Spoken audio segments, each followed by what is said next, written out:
Hello and welcome back to the course on deep learning. Today we're talking about max pooling and we've got some very exciting slides coming up ahead and even a special surprise at the very end of the tutorial. So let's get started. The first question is, what is pooling and why do we need it? Well, to answer that question, let's have a look at these images. On these three images, we've got a cheetah. In fact, it is the same exact cheetah.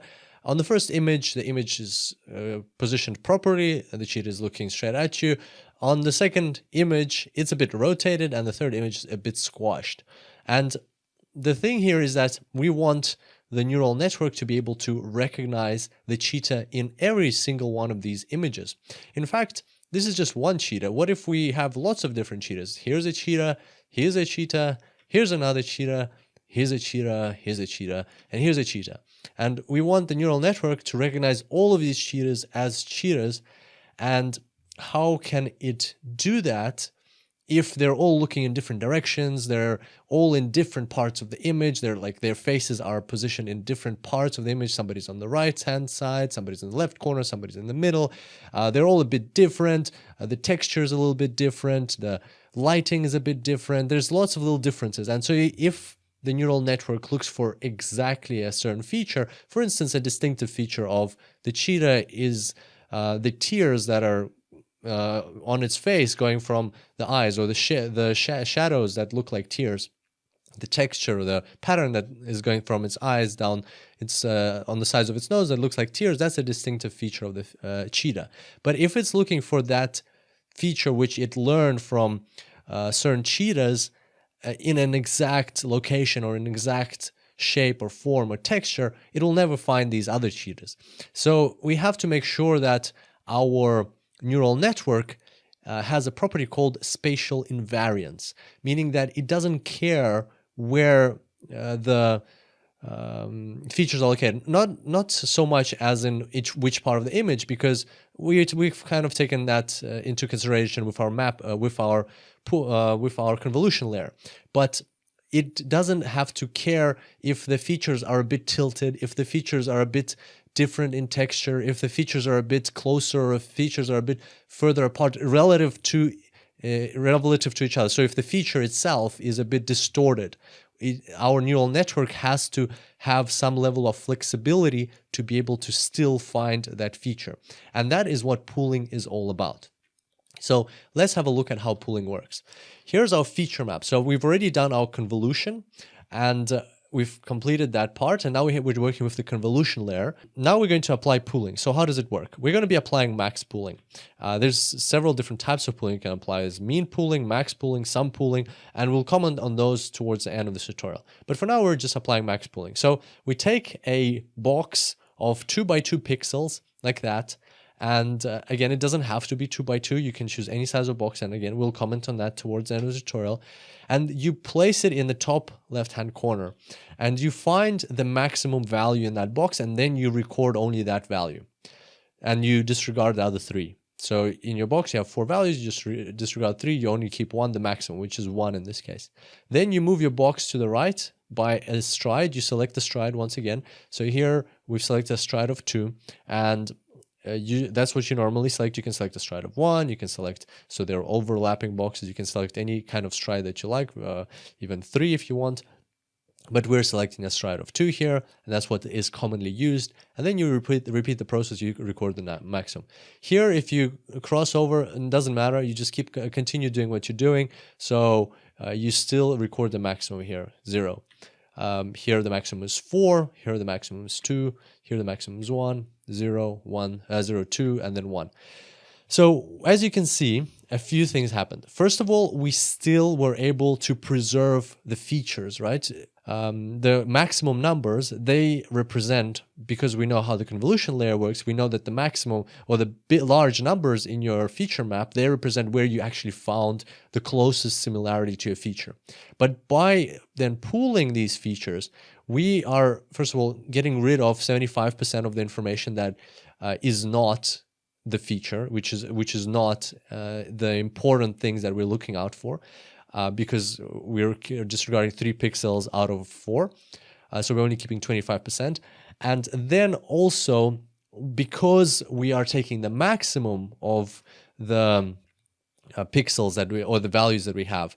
We are therefore accounting for any distortion. So for instance, two images in which, for the example, the cheetah's tears on the eyes are, in one image they're a bit to the left or a bit rotated to the left, and in the other one they're a bit, and they're how they're supposed to be, or how we, like if we take one as the basis and then the other one they're a bit rotated to the left, the pooled feature will be exactly the same. So you can see here, if we are talking about the cheetah's tears, then let's say this is the 4 and this is where it was here. Then if it was a bit rotated, so for instance the 4 ended up over here, then when we're doing the pooling, we're still going to get the same pooled feature map.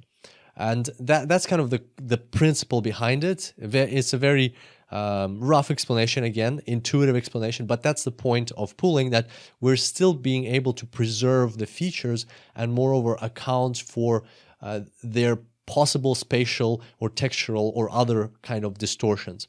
And in addition to all of that, we're reducing the size. So there's another benefit. So we're preserving the features, we're introducing spatial invariance, we're reducing the size by 75%, which is huge, which is really going to help us in terms of processing. And moreover, another benefit of pooling is we're reducing the number of parameters. So we're reducing, again, by 75%, we're reducing the number of parameters that are going to go into our final layers of the neural network. And therefore, we're preventing overfitting. It is a very important benefit of pooling that we're removing information, and that is a good thing. That is a good thing because that way, our model won't be able to overfit onto that information, especially because that information is not relevant. Remember, like at the very start, we were talking about, even for us as humans, it's important to see exactly the features rather than all this other noise that is coming into our eyes. Well, same thing for neural networks. By disregarding the unnecessary, non-important information, we're helping with preventing of overfitting.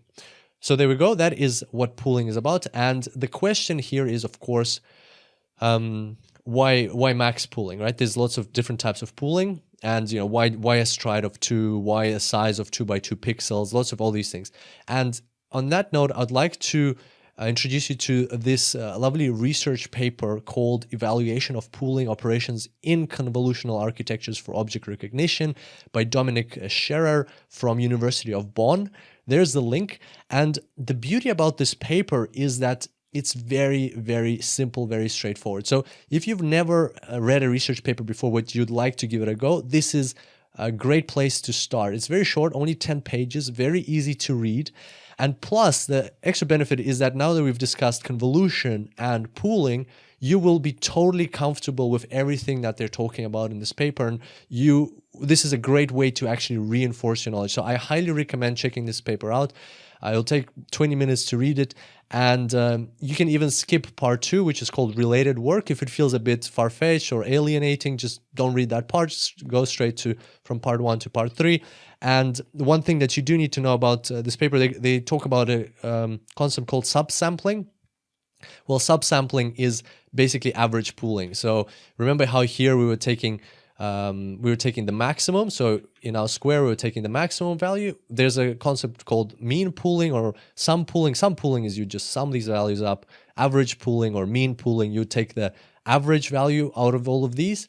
And subsampling is kind of like a generalization of mean pooling. It's a more kind of generalized approach to taking the average of these values. And you can read a bit more about it in the paper, but otherwise just think of it as average pooling when you're reading that paper.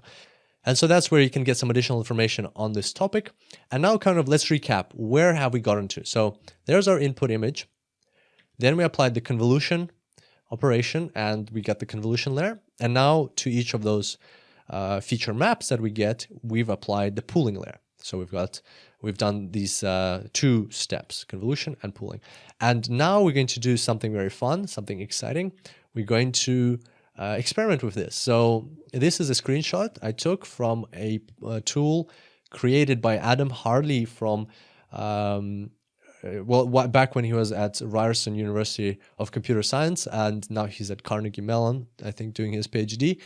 And a great tool. So let's open up. Let's have a look. So you can find it. You can't actually find it through Google. You have to know the URL. It's just hard to find it through Google because there's no text here. Just this URL, scs.ryerson.ca, and then this stuff on the end. And basically, this is exactly what we're doing, but visualized. So here, you need to draw a number. So let's say I draw a number 4. And this tool will put the number 4 here. That's your image in our first step. Then this is the convolution step, right? And this is the pooling step. And also pooling, by the way, is also called downsampling. So pooling and downsampling are the same things. So you can see it's applied convolution, then it's applied pooling, and you can see how it exactly works. So you can see what kind of convolutions it has applied, or what kind of filters it applied, what they look like. You can see what features it's looking out for. And then it's applying pooling, so it's reducing the size. And you can see here that this is important, right? So you can see that this is the convolved image, and this is the pooled image, and you can still see the same features. It's just less information, but same features, right? The features are preserved. That's the important part. And moreover, if our 4 was a bit to the kind of like rotated a bit to the side, it would still be able to pick up very similar pooled layers. And then after that, it's got more layers. We haven't talked about that yet. So then it's got another convolution layer here, which we actually won't have. And then it has another pooled layer, but it's basically just repeating that same process. And then after that, this is what we're going to be talking further down in the course. It's got the fully connected layers and so on. But you can definitely play around with that. So if I delete that, if I draw a 7, you'll see that it actually tells you the guesses. It guesses that this is a 7, and the second likelihood is a 3. So you can draw it some challenging things and see if it can pick them up. So let's say if I draw something that looks like a 0, but it's not a finished 0, will it pick it up? No, this time didn't pick it up. It looks like a 9 to the image. What if I kind of like finish it like that? See, now it thinks it's a 0 or a 9. And you can see over there what's lighting up, the 0 or the 9. But we'll talk about that part further down. Let's do one more. Let's say like 8. I think 8s are pretty hard for this. No, picked up an 8. So you can see that goes into an 8. And then after that, it stops being recognizable. It stops making sense to us humans, right? These features that it's working with. But at the same time, it is correctly recognizing that it's an 8. Yeah, so definitely play around with that. You can draw a smiley face, see what happens then. Looks like a 3 to this tool, because the tool is obviously trained up only on digits from 0 to 9. So it has to recognize something there out of those, and it recognizes a 3. It's like in life when you see something like a type of fruit that you've never seen before, like a custard apple or something, and you think that it's a pear, because you've never actually seen one before. You don't know what to classify it as. Same thing here. So it hasn't actually trained on smiley faces, and that's why it thinks it's a tree. It's a 3. So there you go. It's a very powerful tool. It'll be helpful for you to play around with it. Actually, when you put your mouse over a pixel, it shows you where the feature detector was to pick up that pixel. So you can see where this pixel is coming from, and also, so you can see how the filter was kind of like going through the image, exactly how we talked about in the course. And here you can see the pooling. You can see that the pooling is done with a little square size of 2 by 2, and you can see that it's a stride of 2 as well, just as we discussed in today's tutorial. So there you go. Have a play around with that, and I hope you enjoyed today's session. I look forward to seeing you next time, and until then, enjoy deep learning.